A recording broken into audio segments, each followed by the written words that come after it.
Hello everyone and welcome to another car profile, and where we're looking at the Ford GT race car, if you hadn't already guessed in the background.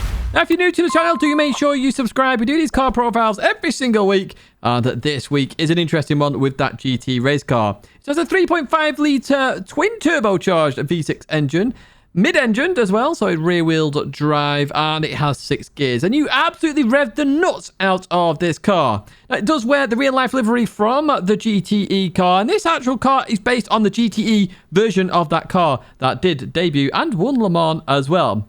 Now, you can see the balance of performance there, all the same at the moment, of course, in Gran Turismo 7. 490 brake horsepower, 1,320 kilograms in terms of its weight, in terms of low, medium, and high speed. This is one of my favorite looking cars in GT, or Group 3, GT3, essentially, that we're looking at right now in Gran Turismo. And it's a car I thoroughly love as well. But how does it fit in terms of the testing, and where does it fit in Group 3? Well, we're going to find out with this video. We start off with our low speed test. We're at Laguna Seca here as we go hard into turn 1. Now, the first thing to note with this car is the brakes are actually pretty shocking. I didn't find them very good at all, as we get a huge amount of oversteer here as we are racing the Porsche 911 RSR here at Laguna Seca. Now, this car I found had quite a bit of understeer, if I'm honest. And when I did beat the meta with it as well, as we have 4 tenths down on the Porsche due to that turn number 1. When I did beat the meta with this car, it was one thing that I had to adjust, was the brake balance, to make it rotate more, make it turn more, because it really does struggle with that. And it really did help a lot in that regard. The setup really does help this car as well. Now, you're probably going, Tidge, that was a terrible turn 1. What are you doing showing us this lap? This is the fastest lap I did out of the 1 out lap and the 10 fast laps I did in terms of this car. That's what we do on each of the tests, okay? I'll show you the fastest lap where we're racing the Porsche 911. Going to the corkscrew, I did suffer with a tiny bit of weight transfer on that corner. Not as much as other mid-engined cars there, as we're now 8.5 tenths down on the Porsche 911. And I will explain why a little bit more when we go to our mid-speed circuit. As we go through here then, very fast flowing those corners. We head towards the last corner, then hard on the brakes. And as we go on the exit here, one key element to this car is it's so stable on exit. It really is. It plants the power and off it goes. As long as you're not turning remotely, it won't get power oversteer. It just settles down and goes. Now, we're 8.5 tenths down there on the Porsche 911. Not the greatest in the world, but one thing we do is compare the optimum times, not the fastest laps in the end, because it's very much easier to get very good sectors individually. It doesn't make the top 10, unfortunately. The Ford GT race car, you can see there, the Mercedes-AMG GT3 Evo actually has the best optimum time and topping the leaderboard right there.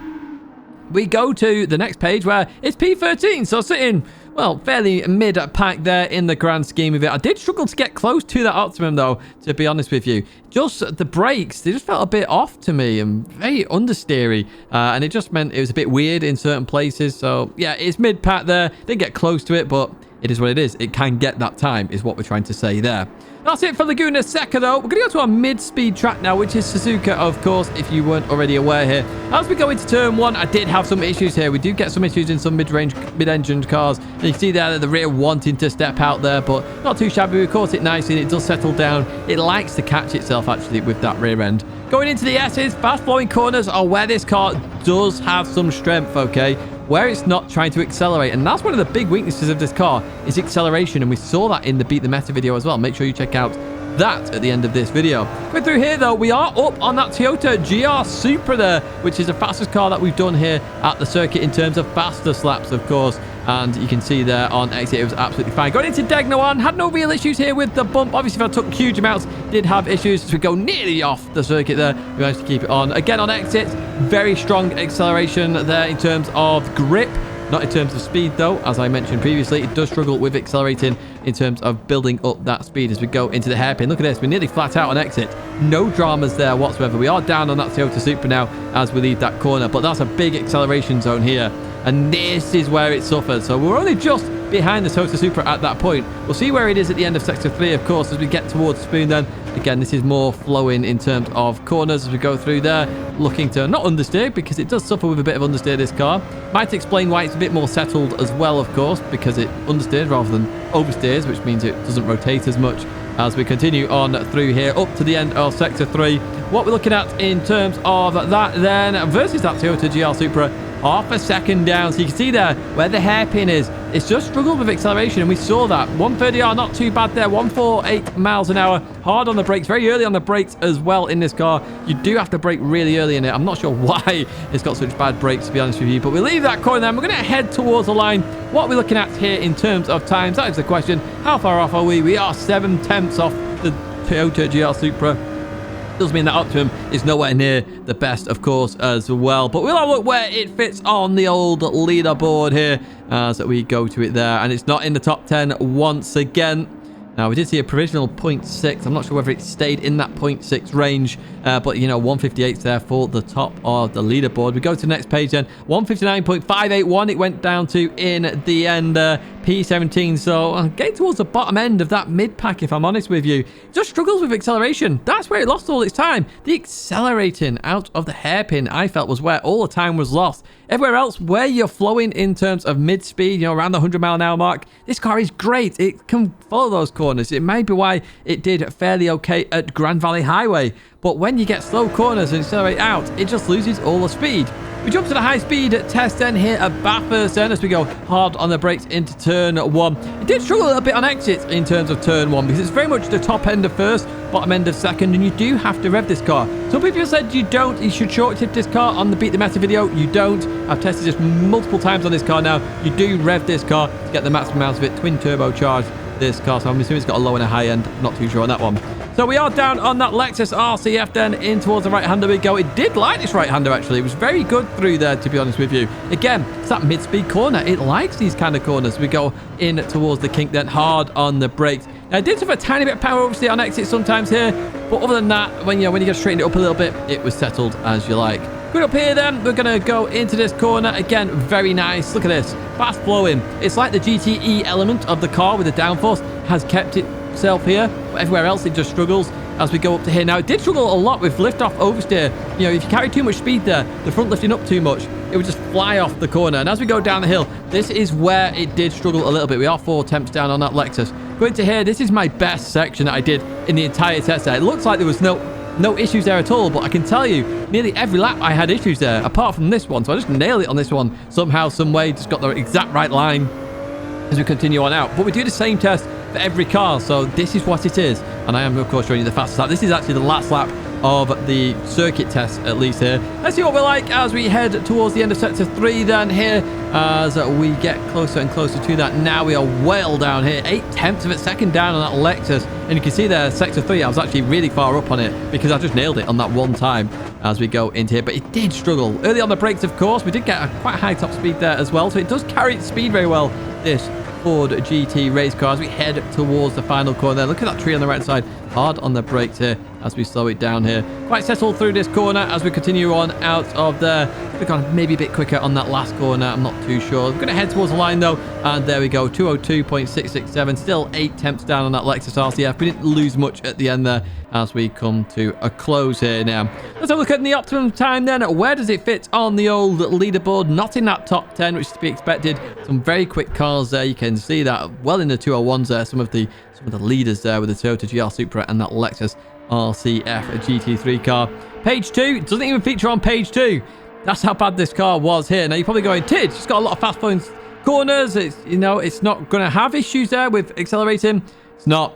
The issue was the weight transfer going down the hill. It suffered massively there. It really did. I'm not sure why it suffered so much, but it did. And there's the consequence of it. P21 in the end.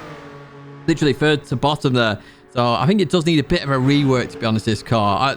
I want to use this car, but there's not very many places you can use it.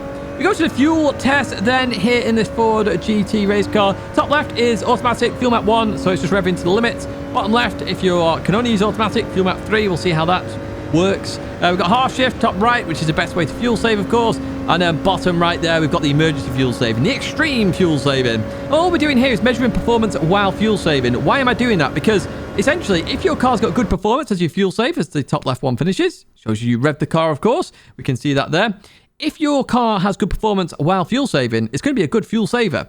What we also can look at is the fuel levels as well, as the top right then finishes. What's that? About 2 and a bit temps ahead of that top left. Also shows you that, you know, half shift does work here. Look at that bottom left there. It's got a much lower fuel there. 5% lower on fuel, just using fuel map.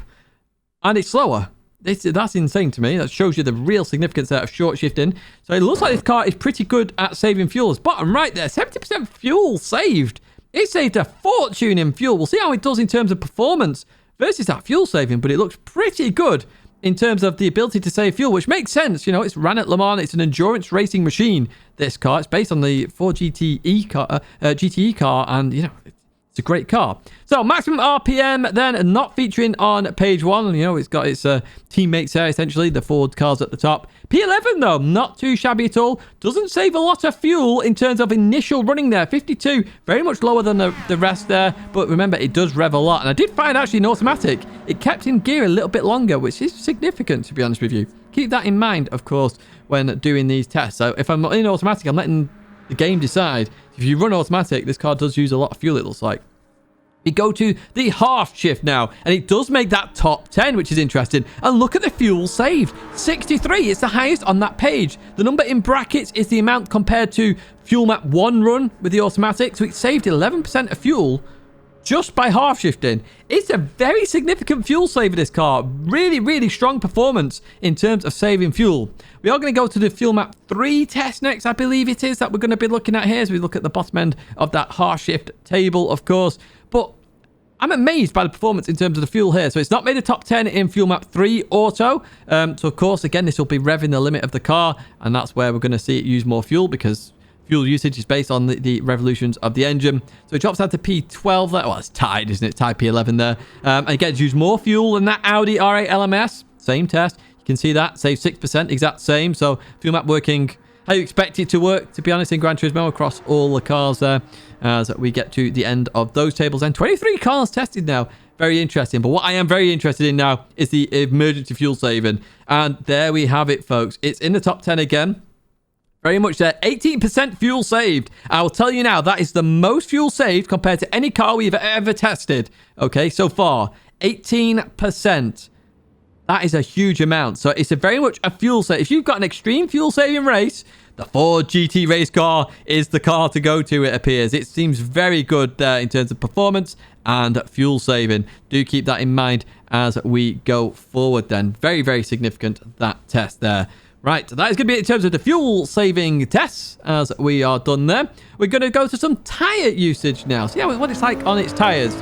First up, we're of course at Daytona Tri-Course here, or the Tri-Oval should I say, and all we're going to do is follow the inside line all the way around. And the reason for this is that in Gran Turismo Sports, in terms of how tyres work, it's based on weight of the car. Lighter the car, less tyres it used. And all we're doing here, very minimal human input, going around the oval and just seeing when that first tyre runs out, and that's just going to give us a little bit of a base mark in terms of how the car wears its tyre. So always, it's going to be that right rear tyre here at the Tri-Oval. And as well, what we've got to look at here is MR versus FR. So we come to the end there. So what we do is we add up lap 1, lap 2, and the difference here on lap number 3 from the start line to this point, which I have done in the background for you. Obviously, you can't see that there because we've just crossed the line here to start lap number 3. It does tell you it's not the greatest there because we don't normally have that issue, but there we go. We've also got this test here, okay? This is basically running a circuit. We've got braking, steering, accelerating. We've got errors potentially in there. We're going to advance to lap number 5 then. And this, again, is just going to add up all the laps to get our overall amount of time the tyre was used. But with human input does mean there is more issues or errors that can potentially happen there without braking yourself, turning in. As we go through this right-hander, the left rear tyre's just run out. You can see the car starting to oversteer, actually, because it has no grip on that left rear tyre. So we add up all 4 laps plus the remaining on this lap, which is the 26.820 up at the top. And that gives you your overall summary here. That's all we do here on these tests. Right, let's build up some of these tables then. Let's get you the information you're here for. And in terms of the tyre test on the oval, yeah, it's not in the top 10 there. Not in the top 10 at all. Now, critically, just to let you know, we have done the test on all the cars on the circuit test, and we're going to get to that in a second. But P19 in the end, it's very low indeed. Very low, this car. So, Tyre Wear doesn't seem to be the greatest in this car, if I'm brutally honest. Not sure why. Maybe the downforce is just forcing a bit of an issue there with the weight, planting that tyre down, maybe causing more wear. I'm not too sure, but Yeah, it's not up in the leaderboard, that is for sure. Right, next up should be the circuit test. There we go. I've got orange times there. These are cars that you haven't seen before on this test, and they are there. So we've got the Super GT 500 topping the way there. That car, I thought there was a bug at first in the lobby, but that car is insane on Tyre Wear for some reason in that Super GT 500. The Z4 did well. The Toyota GL Supra did better than expected, because I swear other cars are better on tyres than that car. But even so, this is the test that was done. That's the results, because I swear the BMW M6 is better than the Toyota Supra. Again, we do these tests. Human error can happen. P14 for the Ford GT race car, so in the middle. So with turning, braking, everything in the middle there, it does come out a bit better than with no human input, of course. So it's nice to see. And that will be the grippy exits that this car has, of course, because obviously when it accelerates, there's no real power oversteer there, whereas other cars will suffer with that. So it's, you know, more stable. The tires last a bit longer. They're not sliding and causing more wear. So that is the tyre test on the circuit, all done and dusted. Let's see the final two results there. The Audi R8 LMS, the bottom one. That was horrendous. I will tell you that right now. It's absolutely horrendous to drive that one. As we go to the top speed test, Ford GT race car has some good top speed. You could see that on the tyre test at the Oval, actually. Well above 170 there, so it's on 172 in that top 10. So it does carry a lot of speed. Maybe explains why the braking's a bit bad, but I feel like the braking should be that tiny bit better, if I am brutally honest, as we get to the end there on the top speed with the slower cars down at the bottom there. The Aston Martin V12 Vantage and the Hyundai Genesis Group 3 car down 167. So 5 miles an hour faster than those two down at the bottom. In summary then, does it make it into the top 10? No, it does not. It is not in that meta leading pack, that is for sure.